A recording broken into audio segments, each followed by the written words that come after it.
We can speak only in the most general terms. How may light be described to a man born blind? How sugar to a man who has never tasted anything sweet?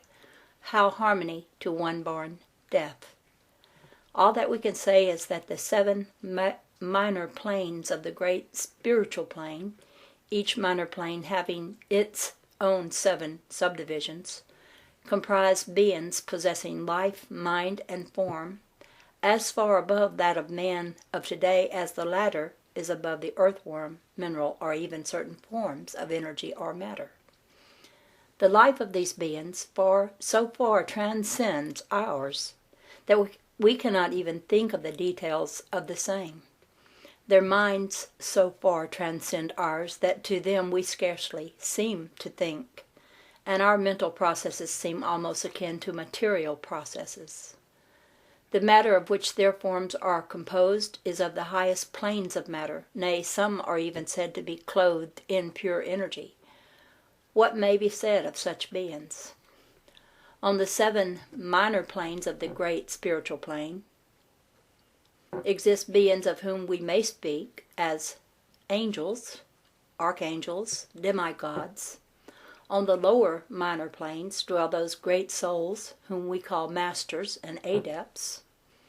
Above them come the great hierarchies of the angelic host, unthinkable to man. And above those come those who may without irreverence be called the gods. So high in the scale of being are they, their being, intelligence, and power being akin to those attributed by the races of men to their conceptions of deities. These beings are beyond even the highest flights of the human imagination, the word divine being the only one applicable to them. Many of these beings, as well as the angelic host, take the greatest interest in the affairs of the universe and play an important part in its affairs. These unseen divinities and angelic helpers extend their influence freely and powerfully in the process of evolution and cosmic progress. Their occasional intervention and assistance in human affairs have led to the many legends, beliefs, religions, and traditions of the race, past and present. They have superimposed their knowledge and power upon the world again and again, all under the law of the all, of course. But yet, even the highest of these advanced beings exist merely as creations of and in the mind of the all, and are subject to the cosmic processes and universal laws. They are still mortal.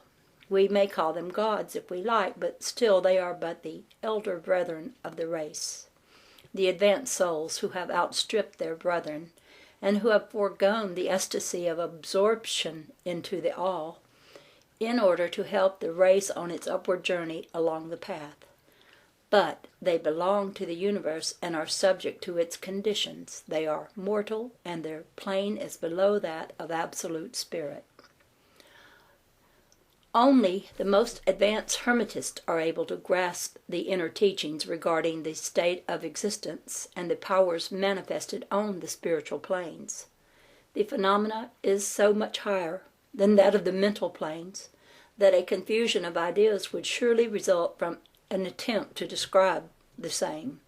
Only those whose minds have been carefully trained along the lines of the Hermetic philosophy for years, yes, those who have brought with them from other incarnations the knowledge acquired previously, can comprehend just what is meant by the teachings regarding these spiritual planes. And much of these inner teachings is held by the Hermetist as being too sacred, important, and even dangerous for general public dissemination. The intelligent student may recognize what we mean by this when we state that the meaning of spirit as used by the Hermetists is akin to living power, animated force, inner essence, essence of life, etc., which meaning must not be confounded with that usually and commonly employed in connection with the term religious, ecclesiastical, spiritual, ethereal, holy. To occultists, the word spirit is used in the sense of the animating principle. carrying with it the ideal of power, living energy, mystic force.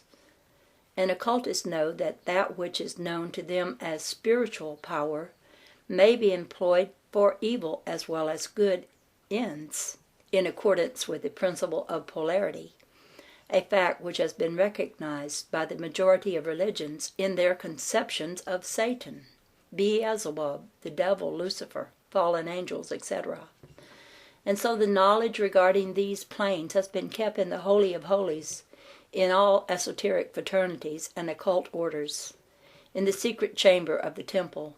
But this may be said here, and that those who have attained high spiritual powers and have misused them have a terrible fate in store for them, and the swing of the pendulum of rhythm will inevitably swing them back to the furthest extreme of material existence, from which point they must retrace their steps, spiritward, along the weary rounds of the path, but always with the added torture of having always with them a lingering memory of the heights from which they fell, owing to their evil actions.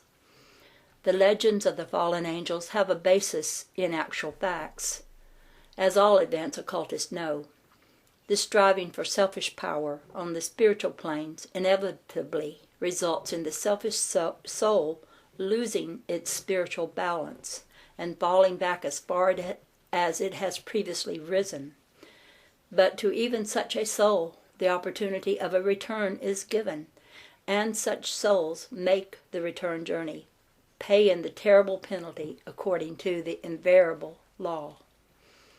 In conclusion, we would again remind you that according to the principle of correspondence, which embodies the truth as above so below, as below so above, all of the 7 Hermetic principles are in full operation on all of the many planes, physical, mental, and spiritual. The principle of mental substance, of course, applies to all the planes, for all are held in the mind of the all. The principle of correspondence manifests in all, for there is a correspondence, harmony, and agreement between the several planes.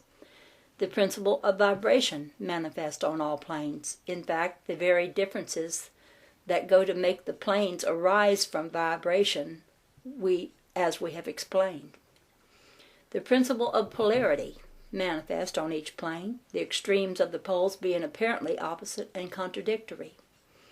The principle of rhythm manifests on each plane, the movement of the phenomena having its ebb and flow, rise and flow, incoming and outgoing. The principle of cause and effects manifest on each plane, every effect having its cause and every cause having its effect. The principle of gender manifest on each plane, the creative energy being always manifest and operating along the lines of the masculine and feminine aspects. As above, so below, as below, so above. This centuries-old Hermetic axiom embodies one of the great principles of universal phenomena. As we proceed with our consideration of the remaining principles, we will see even more clearly the truth of the universal nature of the great principle of correspondence. And now to begin a new chapter, but we're almost at the end, so I'm going to just tell you this next chapter is a chapter called Vibration, and the words from the Kabbalah, the Kabalion, are nothing rests, everything moves, everything vibrates. And I'll be talking about that in my next video, and I'll see you then.